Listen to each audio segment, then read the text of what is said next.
Вы смотрите «Актуальное интервью», в студии Сергей Михедов. Здравствуйте. Всего несколько лет назад Нерюнгринский район считался депрессивным, наблюдался отток населения, люди не видели перспектив. С созданием территории опережающего развития Южной Якутии ситуация начала меняться. Теперь из 30 ТОР на Дальнем Востоке Южная Якутия является самой эффективной, в ней создано 5000 новых рабочих мест. О подготовке кадров для Южной Якутии, о рынке труда и перспективах района мы поговорим сегодня с Ириной Подмосковой, директором Южно-Якутского технологического колледжа. Ирина Юрьевна, здравствуйте. Здравствуйте, Сергей. И первый вопрос у нас такой. Созданием территории опережающего развития Южная Якутия сыграла решающую роль в развитии вашего учебного заведения. Техническое переоснащение, проведение конкурсов по стандартам WorldSkills. Если сравнивать 80-е годы и настоящее время, какую разницу в главном вы можете отметить? Ну, разницу на сегодняшний день, конечно, она просто огромная. Поменялись и подходы, поменялись принципы образования.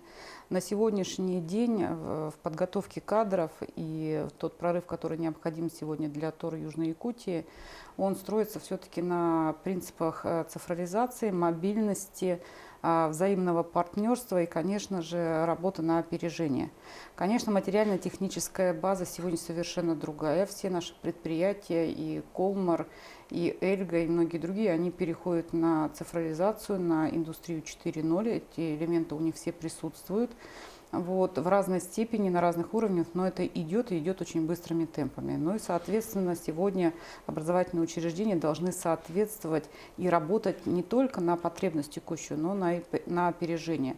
Ну, соответственно, наверное, следует отметить, что поменялись подходы в оценке качества выпускников. Это на сегодняшний день очень важный показатель. И новый принцип – это, конечно же, проведение демо-экзамена по международным стандартам WorldSkills, которые имеют на сегодняшний день прямую возможность работодателю, то есть до того, как выпускник придет еще на производство, оценить уровень его профессионального мастерства. Стандарты, они очень хорошо прописаны, регламентированы и изначально предусматривают участие профессионального сообщества и экспертного сообщества со стороны предприятий.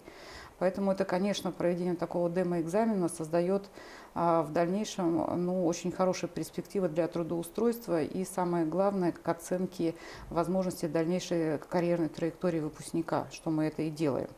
Но еще отличительной чертой, конечно, является на сегодняшний день уровень технологического перевооружения самого производства. И, соответственно, необходимо, чтобы образовательное учреждение тоже соответствовало этому. Вот как раз мы смогли вместе с нашими индустриальными партнерами, компанией Колмар, Эльга Уголь, осуществить такой очень большой технологический прорыв в обновлении материально-технической базы.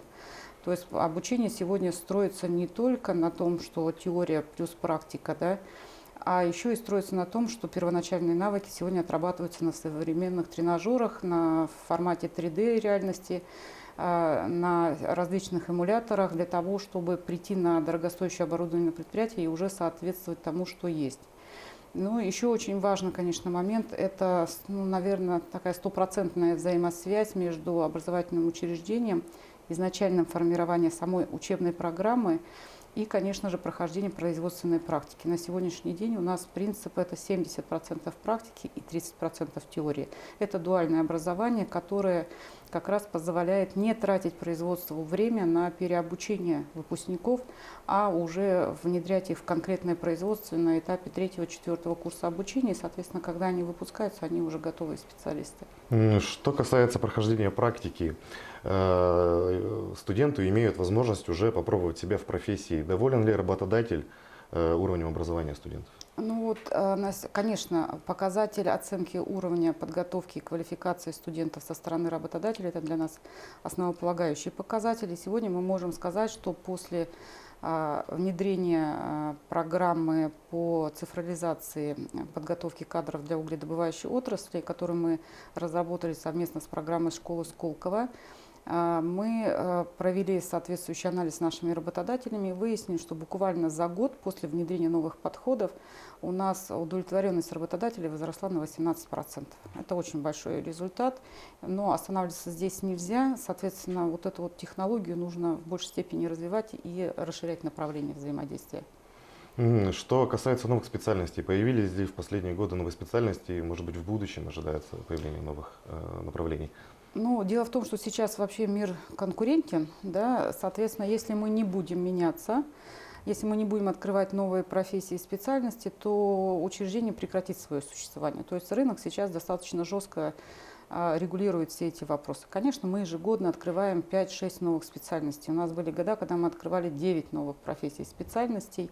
Это достаточно сложно, но это требует времени и требует работодателя. В этом году было не исключение. Мы открыли несколько новых профессий. Это связано как раз с внедрением автоматизированных процессов производства. Это переход к программам цифрового обучения.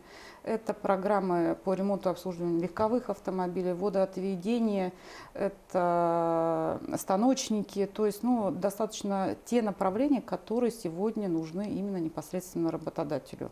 На сегодняшний день учреждение не может самостоятельно определять, кого она будет готовить. Есть заявка от работодателей, профессия и специальность открывается. Нет заявки, она открыта быть не может.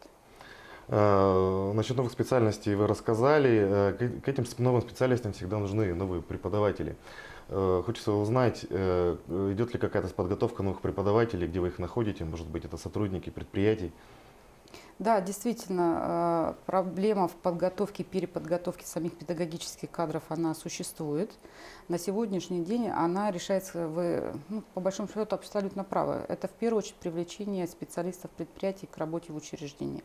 Как правило, специалисты фабрик, разрезов, комбинатов, они читают у нас спецдисциплины, и они же потом забирают их на производство для того, чтобы практика проходила более успешно и детально. А всех других преподавателей, которые штатные сотрудники, скажем, учреждения, мы, конечно же, обучаем на курсах повышения квалификации, мы выезжаем в передовые регионы, как Казань, допустим, город Москва. Мы приглашаем специалистов из Челябинска для того, чтобы они смогли переобучить. И есть еще очень важное направление – это стажировка наших преподавателей непосредственно на предприятии. Вот за счет этого мы и осуществляем сейчас очень мобильно переподготовку собственных специалистов. Много ли студентов учатся сейчас в вашем колледже из других регионов? То есть стал ли ваш колледж центром притяжения для других регионов?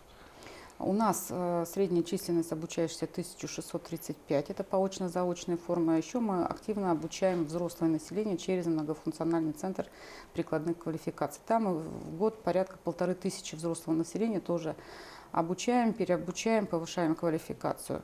Конечно, это не только Нерюнгринский район, это вся республика, но и, соответственно, наши ближайшие соседи, это Амурская область, Благовещенск, Хабаровск. То есть, конечно, к нам приезжают учиться, потому что те профессии, которые мы даем, они востребованы не только в Республике Саха-Якутия, но и в других регионах.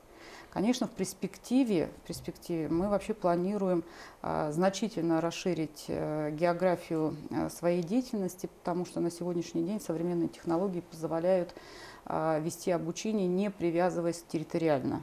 Вот над этим мы сейчас работаем, и вот такой вот новый толчок нам дала как раз новая наша флагманская программа. Со специалистами школы Сколково мы ее разработали, называется она у нас «Цифровизация в горнодобывающей отрасли». Мы готовим специалистов совершенно новой формации. И как раз принцип программы состоит в том, что мы не зацикливаемся на территории.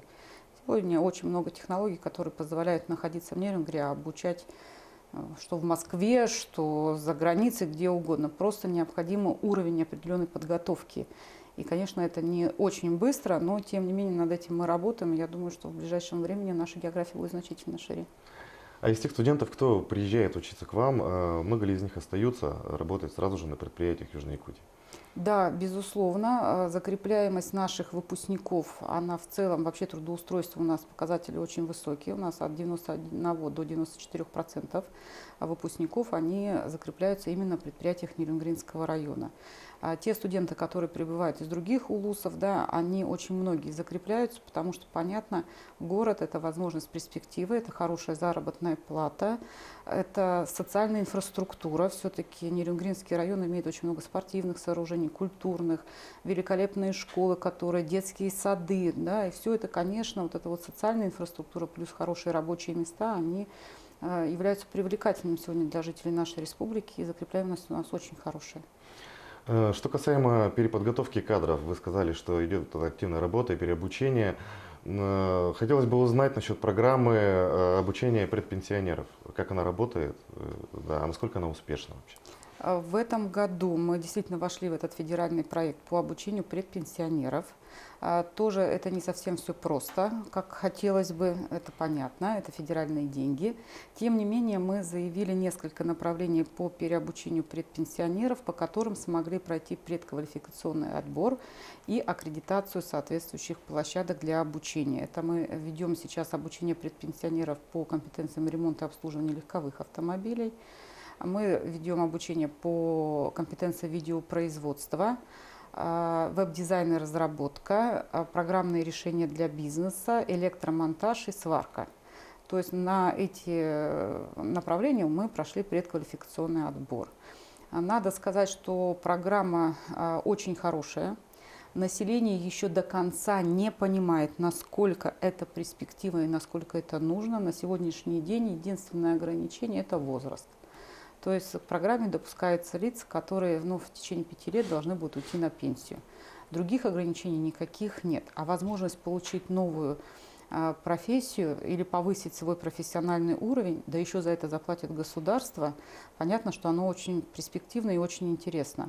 И на следующий год мы спектр программ обучаемся значительно расширим. Мы возьмем социальную сферу, которая очень будет пользоваться популярностью. Там парикмахеры, допустим, там повара, кондитерское дело. Они у населения очень популярны на сегодняшний день. Мы расширим значительно цифровые компетенции, потому что тоже есть потребность работать с Excel и работать с Big Data и с новыми оборудованием, где все построено на принципе облачных технологий. То есть эти компетенции мы тоже расширяем. Ирина Юрьевна, спасибо за интересный разговор. Желаем вам успехов в вашем поприще. Спасибо. Я напоминаю, это было актуальное интервью о подготовке кадров для территории опережающего развития, а также перспективах Нерюнгинского района. Мы говорили с директором Южно-Якутского технологического колледжа Ириной Подмосковой. До свидания.